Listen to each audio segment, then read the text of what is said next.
Assalamualaikum. Hari ini kita kembali di kuliah Matematika Teknik, masih tentang diferensial.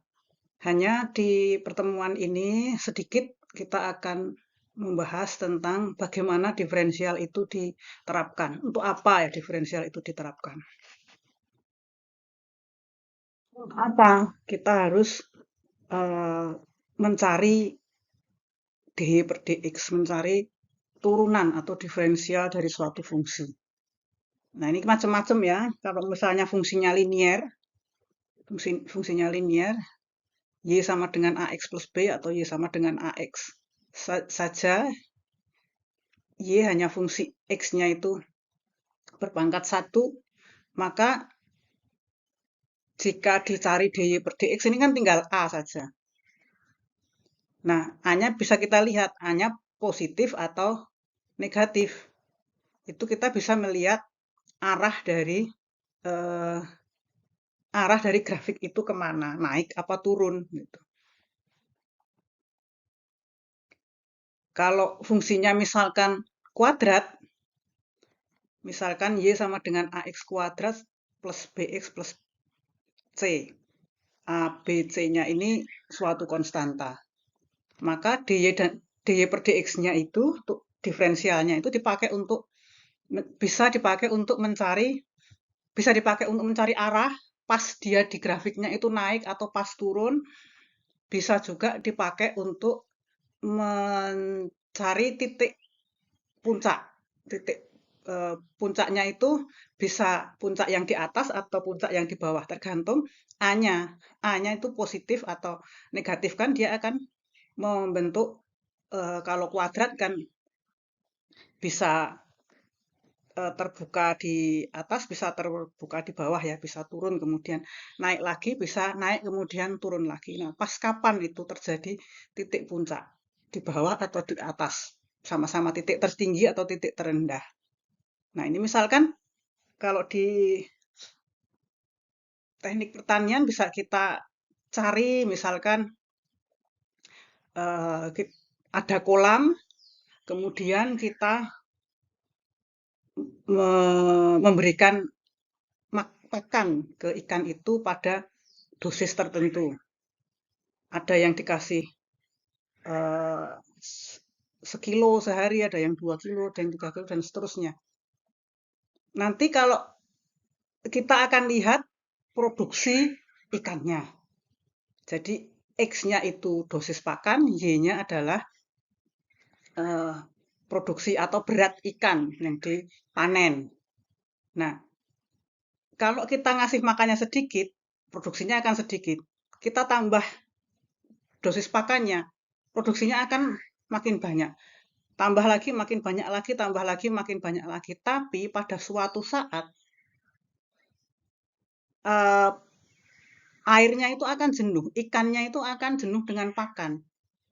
Jadi ditambah dosisnya pun tidak akan menambah berat ikan. Bahkan kalau ditambah lagi, ikannya itu malah keracunan karena pakannya jadi amonia ya. Jadi ikannya malah malah keracunan. Jadi ditambah dosisnya makin tinggi, Y-nya itu malah akan makin turun. Nah, kalau kita tahu fungsinya, kita bisa membuat fungsi kuadratik ini, kita bisa tahu dy per dx itu titik puncaknya menunjukkan titik tertingginya di mana. Jadi kita bisa tentukan eh, harusnya kita kasih pakan berapa. Karena di dunia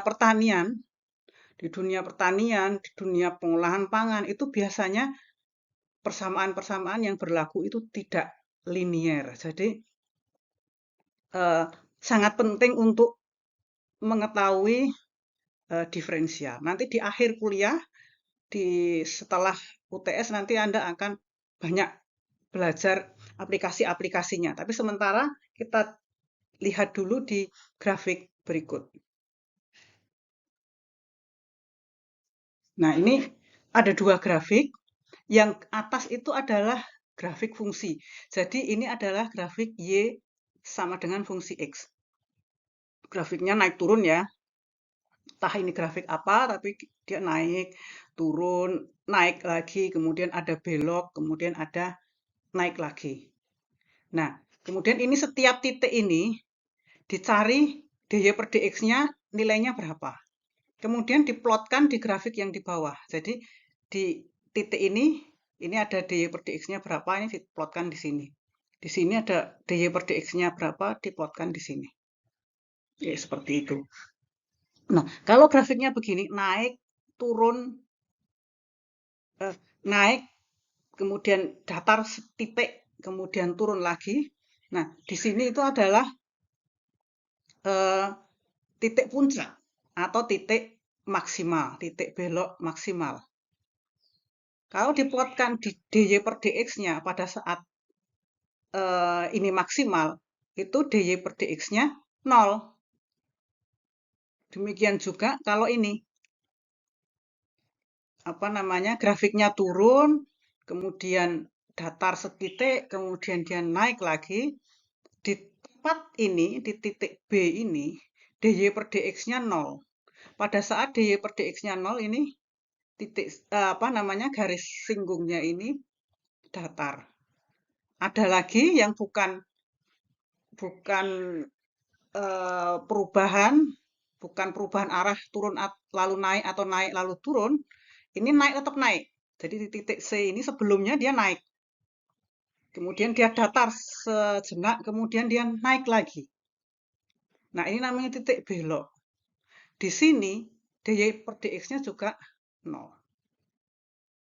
Jadi kita bisa lihat apa namanya? Kita bisa tahu persis. Kita bisa tahu persis di mana posisi X1 ini. X1 ini terus Y-nya berapa, kita bisa tahu persis. Nanti saya akan menunjukkan kalau kita sudah ketemu di mana perbedaannya.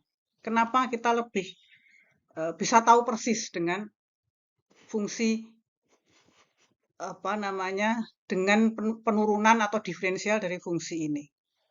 Nah, selanjutnya gimana? Ini dy per dx sama dengan 0. Di sini dy per dx sama dengan 0. Di sini dy per dx sama dengan 0. Sama kan semua? Nah, kalau kita tidak melihat gambarnya, eh, hanya melihat rumus fungsinya, kemudian menurunkan, kita tidak akan tahu dia maksimum, minimum, atau titik belok. Jadi, kita tahunya dia garis singgungnya datar. Tapi kita nggak tahu titik apa itu. Nah, untuk itu kita turunkan lagi. Jadi, d kuadrat y per dx kuadrat. Pada saat grafiknya ini maksimum, dy per dx-nya 0, turunan pertamanya 0, kemudian di turunan keduanya, di kuadrat y per dx kuadratnya itu negatif. Tapi kalau ini, turunan pertamanya dy per dx-nya 0, tapi d kuadrat y per dx kuadrat atau turunan keduanya itu positif. Jadi kalau lebih dari, kalau dia posisinya seperti ini turunan pertamanya positif, turunan keduanya, turunan pertamanya 0, turunan keduanya negatif. Kalau posisi minimum, turunan pertamanya 0, turunan keduanya positif. Tapi kalau dia titik belok, dari naik, naik lagi, atau dari turun, turun lagi, dia ada titik belok yang ada posisi datar sebentar, dia turunan pertamanya 0, turunan keduanya juga 0. Ini ringkasannya seperti ini.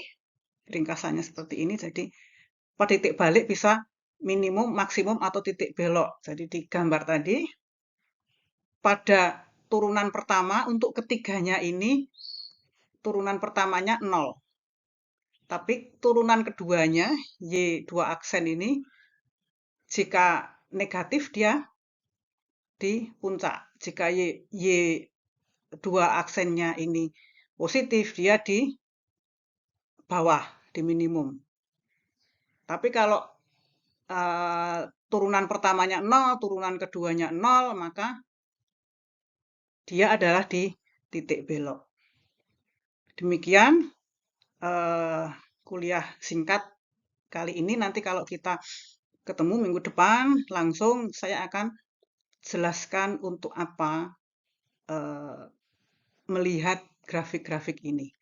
Sementara Anda pergi ke Elo, ada kuis yang bisa diselesaikan secara singkat. Oke, sampai di sini dulu. Selamat belajar, selamat pagi, dan assalamualaikum.